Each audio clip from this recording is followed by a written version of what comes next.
Bertemu kembali di Kompas Petang, Saudara. Politisi senior dan mantan Ketua Umum Partai Golkar Yusuf Kala angkat bicara terkait isu Presiden Joko Widodo akan bergabung ke Partai Golkar hingga menjadi Ketua Umum selanjutnya.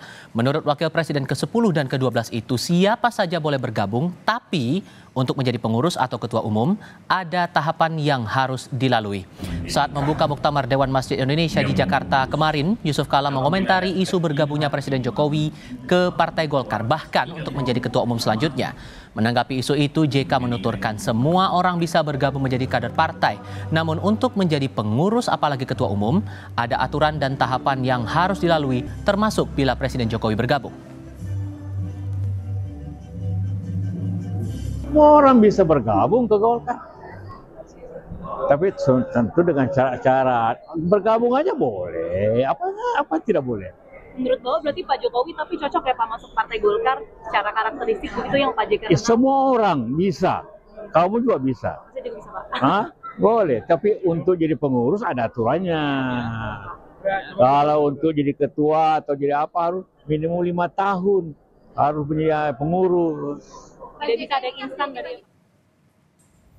Sebelumnya, Ketua Umum Partai Golkar Erlangga Hartarto dan Presiden Joko Widodo menanggapi isu Jokowi masuk Partai Golkar. Erlangga bilang sebagai tokoh nasional, Jokowi milik semua partai politik. Sementara Presiden Jokowi angkat bicara sambil berkelakar bahwa tiap hari dirinya masuk istana.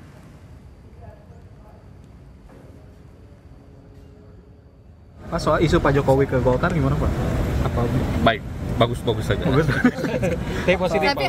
Tapi ada perbincangan serius soal itu Pak Jokowi ke Golkar memang. Pak Jokowi kan tokoh nasional, jadi dia milik semua partai. Tapi karena secara formal kan seperti itu. Beliau kan tokoh, seperti saya katakan, tokoh nasional, ya dimiliki oleh semua partai.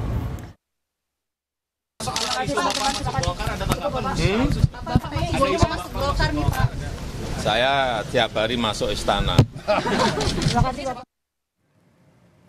Kami turut mencermati rencana pertemuan Wapres ke-10 dan ke-12 Yusuf Kala dengan Ketua Umum PDI Perjuangan yang juga Presiden kelima RI Megawati Soekarno Putri. Meski belum membahas rinci waktu pasti pertemuannya, JK bilang rencana pertemuannya dengan Mega akan membahas kemajuan bangsa dan mencapai cita-cita negara demokratis. JK membantah pertemuannya akan membahas hak angket. Yusuf Kala pun menegaskan dalam pertemuan itu dirinya tak mewakili Partai Golkar, tetapi sebagai pribadi.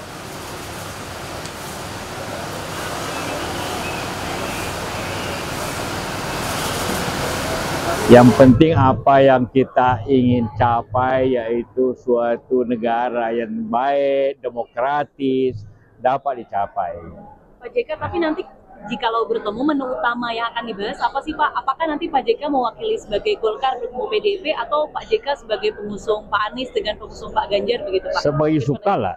Sebagai Kala berarti sebagai pendukung Anies dan tidak mewakili partai politik Pak JK? Sama sekali, apa urusan saya dengan partai politik? Apakah soal hak angket atau mungkin untuk kemajuan bangsa? Termasuk soal hak angket? Ya pokoknya untuk kemajuan bangsa, ke apa itu demokrasi di Indonesia, itu aja. Perhitungan pemilu urusan tim nasional masing-masing dan partai-partai belum sampai ke situ. Ya pertemuan dari hati ke hati sudah jalan.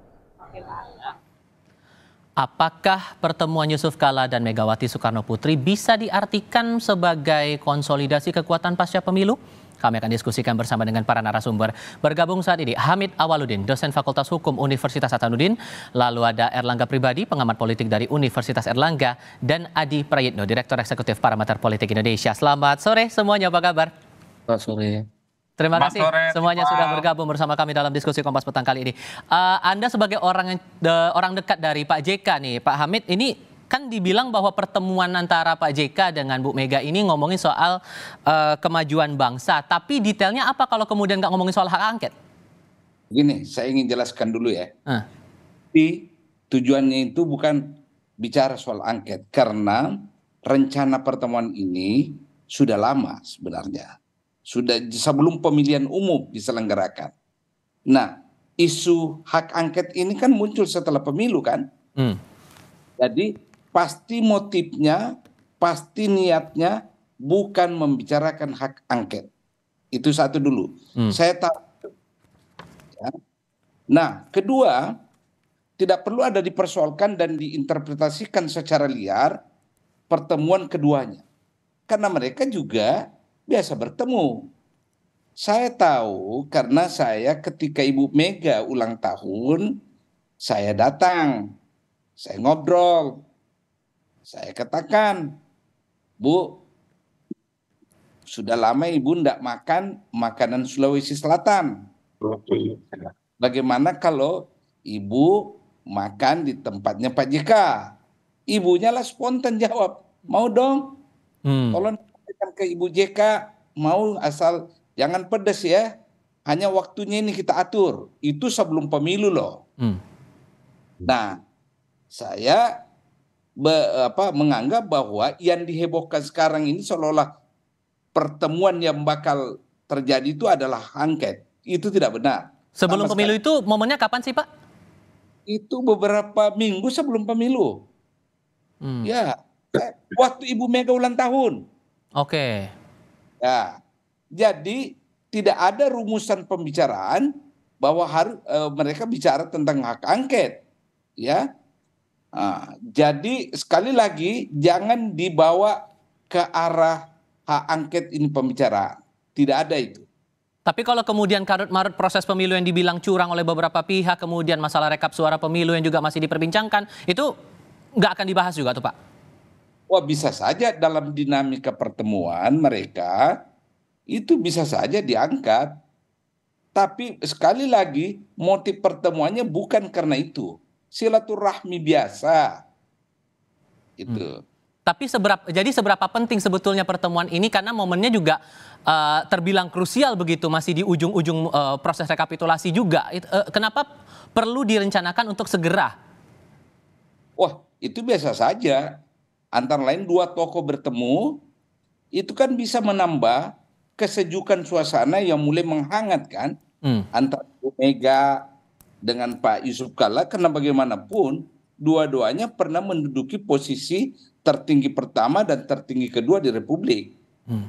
Itu adalah simbol. Jadi kalau dua simbol bertemu bersilaturahmi, itu kan bagus pesannya kepada rakyat kan. Kita lihatkan dari aspek positifnya. Oke. Kalau Anda menangkapnya Mas Adi, ini pertemuan yang biasa-biasa saja antar kedua tokoh politik, tokoh negara, atau ada makna lain di balik ini semua? Saya kira yang dibicarakan itu all in ya, bahwa isu-isu mutakhir, isu-isu aktual termasuk tentang kondisi bagaimana perpolitikan kita saat ini. Karena apapun Megawati ini adalah ketua umum partai politik, mantan Presiden Republik Indonesia, dan kita juga tahu Pak JK ini adalah aktivis politik, pengurus Golkar, dan juga mantan wakil presiden 2 kali. Jadi bagi saya nggak mungkin kalau bicara hanya hal-hal yang sifatnya normatif terkait kondisi politik kita saat ini. Ada sesuatu yang sifatnya happening ya. Mungkin sangat terkait dengan begitu banyak manuver-manuver politik.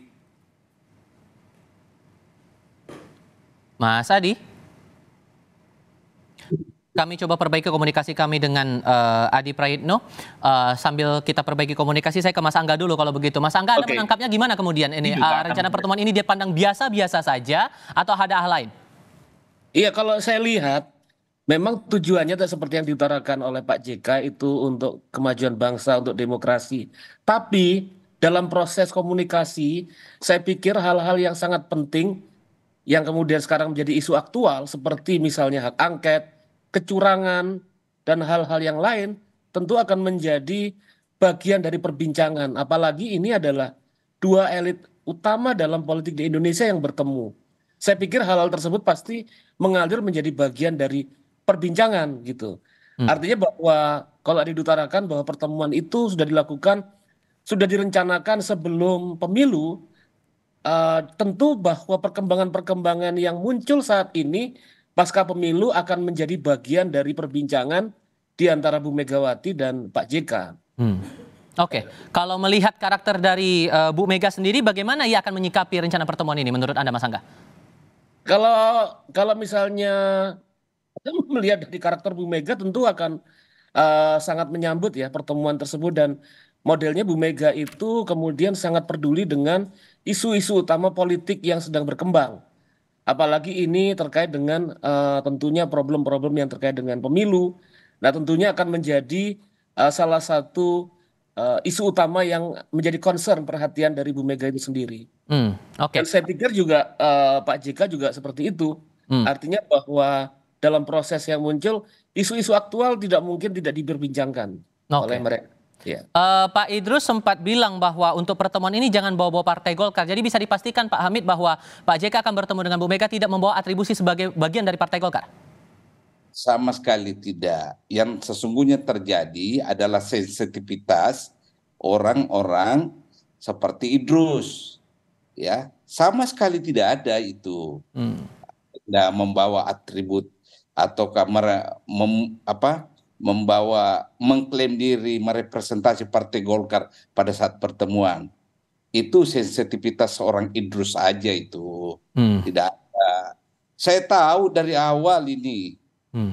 Oke. Sambil menambahkan penjelasan yang sempat terpotong tadi Mas Adi, seberapa besar kemudian efek dari pertemuan ini nanti kalaupun kemudian JK bertemu dengan Bu Mega tanpa embel-embel Partai Golkar? Ya saya kira memang kalau kita mengacu pada pertemuan dua elit kunci di negara ini, Pak JK dan Mbak Megawati, tentu ada sesuatu yang krusial di negara ini. Misalnya terkait dengan kondisi demokrasi, termasuk juga soal fenomena munculnya neo-orba, tentang kualitas demokrasi kita yang tidak baik-baik saja. Dan pasti saja yang dibicarakan itu soal sirekap dan juga terkait dengan hak angket ya. Karena bagi saya sulit untuk tidak membayangkan Pak JK dan Bu Mega ini tidak bicara tentang politik kontemporer yang sangat mutakhir dan lagi happening.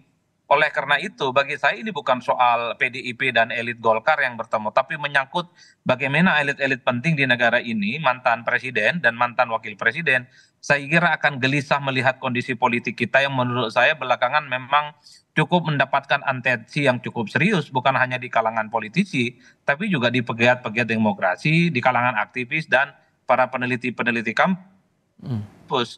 Termasuk misalnya Mas, kan kita bisa membayangkan partai politik yang menurut saya versi quick count memang sangat sulit untuk lolos ke parlemen, tapi belakangan sehari dua hari ini partai tersebut perolehannya cukup signifikan naik pesat dan sangat mungkin akan lolos ke parlemen. Anda nyinggung siapa itu? Partai apa itu? Adalah partai politik tertentu. Saya kira Mas Tifal juga pura-pura tidak tahu ini. Cuman yang ingin saya katakan adalah ini bentuk keresahan ya antar elit di negara ini yang melihat potret pemilu dan kondisi demokrasi kita yang tidak baik-baik saja. Kenapa Indonesia yang sudah merdeka cukup lama, pemilunya demokratis ya, bahkan disebut sebagai pemilu paling mantap di dunia karena memang one day one election dilaksanakan secara serentak tapi damai. Tapi pada saat yang bersamaan kualitas pemilu dan demokrasi kita ini kan tidak terlampau bisa diharapkan, potensi kecurangan, mobilisasi aparatus-aparatus kekuasaan gitu ya dan seterusnya dan seterusnya. Jadi dalam konteks itulah saya memaknai bahwa pembicaraan Pak JK dan Bu Mega andai pertemuan ini dilakukan tentu sebagai upaya untuk bagaimana merenungi dan berbicara tentang Indonesia yang dalam tanda kutip ya harus dikembalikan kepada jalan yang benar. Ini kan yang ramai sebenarnya diperbincangkan. Nah yang kedua harus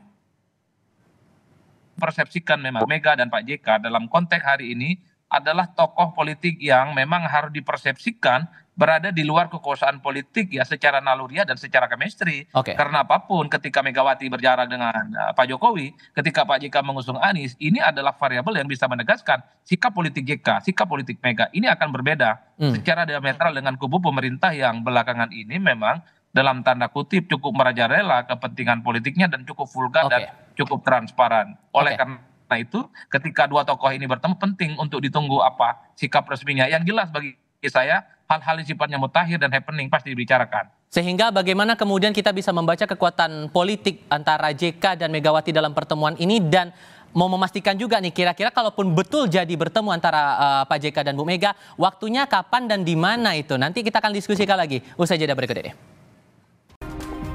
Kami masih mendiskusikan rencana pertemuan Yusuf Kala dan Megawati bersama dengan tiga narasumber, Hamid Awaludin, Erlangga Pribadi, dan Adi Praitno. Mas Angga, kalau kemudian Bu Mega benar akan bertemu dengan Pak Yusuf Kala nantinya, Anda memaknainya untuk arah kekuatan politik ke depannya bakal gimana nanti?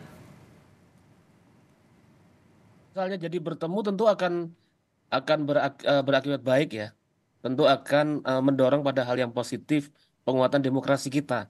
Karena kita tahu sama-sama tahu bahwa baik Bu Mega ataupun Pak Yusuf Kalla memiliki concern, memiliki perhatian terhadap demokrasi kita yang tadi sudah diutarakan oleh Mas Adi Praitno ini sedang tidak baik-baik saja, sedang mengalami pelemahan yang akut ya. Dan tentunya bahwa elit elit politik utama baik Bu Mega dan Pak JK, di mana apalagi Pak JK mengusung Anies Baswedan, Mas Anies, dan kemudian Bu Mega juga mengusung Mas Ganjar, tentu memiliki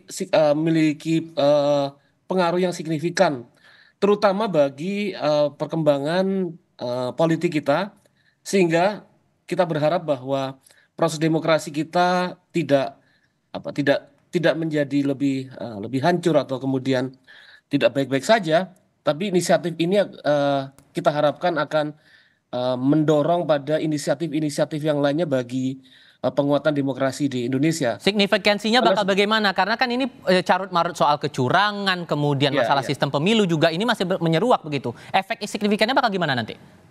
Efek signifikannya tentunya apabila kemudian dua elit politik utama, yaitu Pak JK dan Bu Mega, yang memiliki pengaruh besar dalam politik di Indonesia, tentu ini akan membangun keseimbangan politik.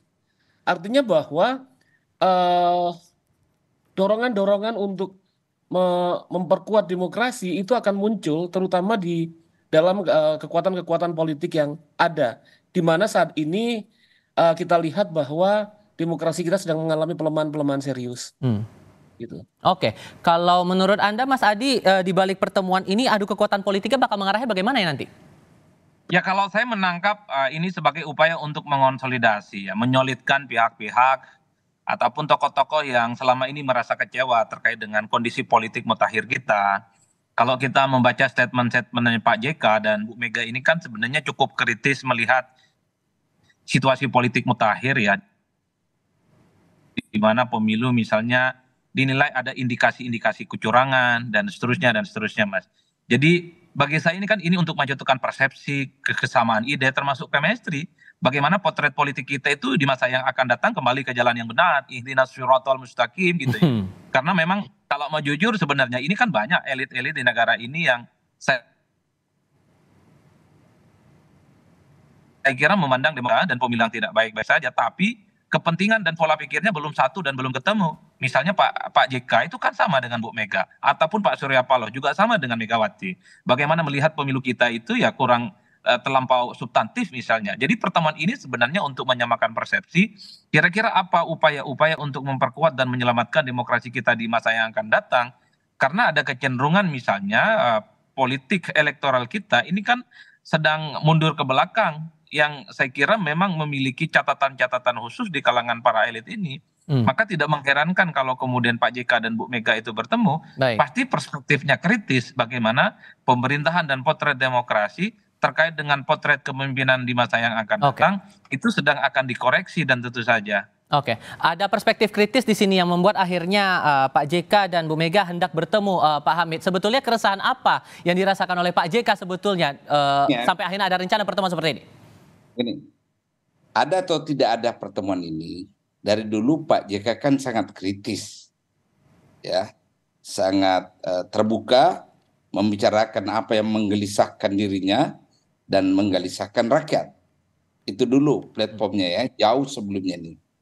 Bahwa keduanya bertemu, kalau Anda tanya saya sangat syukur karena akan memberi pesan moral kepada bangsa bahwa dua tokoh politik nasional ini yang memiliki pengalaman banyak dalam kehidupan berbangsa itu bisa bertemu, mungkin saling bertukar pikiran, sharing perasaan, satu yang masih berada dalam kekuatan real sebagai pimpinan partai yakni PDIP, satu berada dalam posisi kekuatan moral yakni Pak Yusuf Kalla, berdasarkan pengalaman empiriknya, berdasarkan pikiran-pikirannya. Itu bagus kalau kita pertemukan. Bisa ditakutkan secara secara lias ada yang marah bahwa ini akan terjadi begini, merepresentasi ini, seperti Idrus Marhan itu. Jadi keresahan itu dirasakan oleh Pak JK sendiri atau juga teman-teman Golkar merasakan hal yang sama?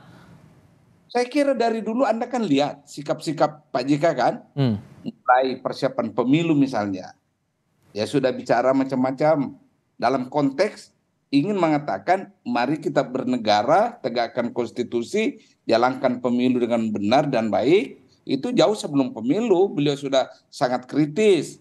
Begitu juga kebijakan-kebijakan pemerintah yang menurut beliau ya secara kalkulasi itu tidak benar. Ya. Jadi kalau itu konstan Pak JK sangat kritis terhadap jalannya pemerintahan, jalannya demokrasi, jalannya kehidupan ekonomi, itu dari dulu kan konsisten beliau. Oke, sebetulnya kalau hubungan antara Pak JK dengan Golkar ini gimana sih Pak kondisinya sekarang? Ya, saya kira begini, banyak orang ya ada orang tertentu yang mengatakan Pak JK kehilangan pengaruh di Golkar. Ada saja yang bilang begitu, tapi faktanya diam-diam banyak juga orang Golkar, sesepuh Golkar, mantan aktivis Golkar datang bertemu Pak JK. Jadi asumsi bahwa Pak JK telah kehilangan pengaruh di Golkar karena dia tidak ketua umum lagi dan tidak mau masuk dalam struktur, itu juga tidak benar. Oke, terakhir nih Pak Hamid. Jadi kalaupun benar mau ketemu, jadwalnya kapan dan di mana tuh? Ya, dua-duanya tergantung dengan schedule masing-masing. Pak JK juga kan sangat dinamis. Misalnya lusa dia ke Makassar, Ibu Mega lebih-lebih, ya kan? Apalagi waktu itu kampanye, jadi susah sekali memang diatur pertemuannya karena masing-masing punya schedule yang sangat padat. Oke. Tentu ini juga menarik untuk dicermati karena momennya juga mau rekapitulasi juga masih berjalan, dinamika juga masih terus bermunculan sampai dengan saat ini. Para narasumber, cepatnya lah. Oke, para narasumber terima kasih banyak sudah hadir dalam diskusi kami di Kompas Petang kali ini. Sehat selalu semuanya. Selamat sore. Ya.